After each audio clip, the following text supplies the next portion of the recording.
Okay, so I understand that there's this keeper test and that adequate performance gets a great severance package, but firing someone in a respectful way can be really hard. If I were the person you needed to let go, can you demonstrate for the audience how you'd fire me? Can I hire you instead? Let's think. Okay, what job do you have? Oh, Set okay. some I context for am me. the vice president of content strategy. Okay. I'll do a little bit shorter version for time, but Katie, I can see that you're really working hard and trying to make a big difference here.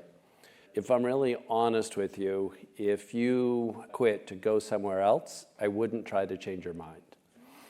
And the reason that is because of this type of thing, the people that you've been hiring. I'd give you maybe a minute of detail. Okay. So enough that you can feel like there's something there, but not like a club beating you up. I'll call that a minute.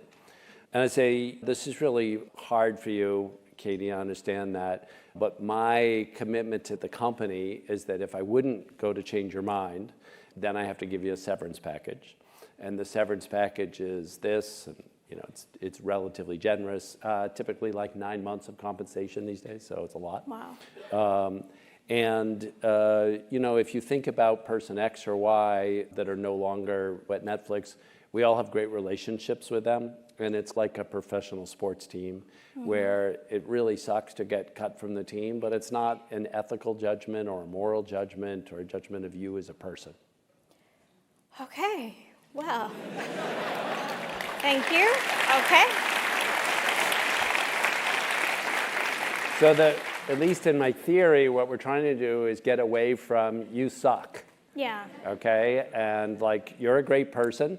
In this particular situation, I'm being honest as opposed to being hurtful. So one of the hardest things is to get managers to do the job, which is why we ended up doing big severance packages.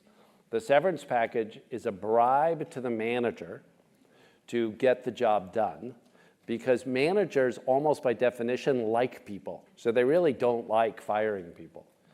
But if there's a generous severance package, then it's not so bad. It's also great to tell stories of people who were let go and then changed the industry. Mike Bloomberg is probably one of the best known of that, who got pushed out of Salomon Brothers and then formed Bloomberg, right in the same industry. And the more it's socialized with all of you, as if it was in sports, where it's not as much of a life kind of thing, it's a performance kind of thing, the better.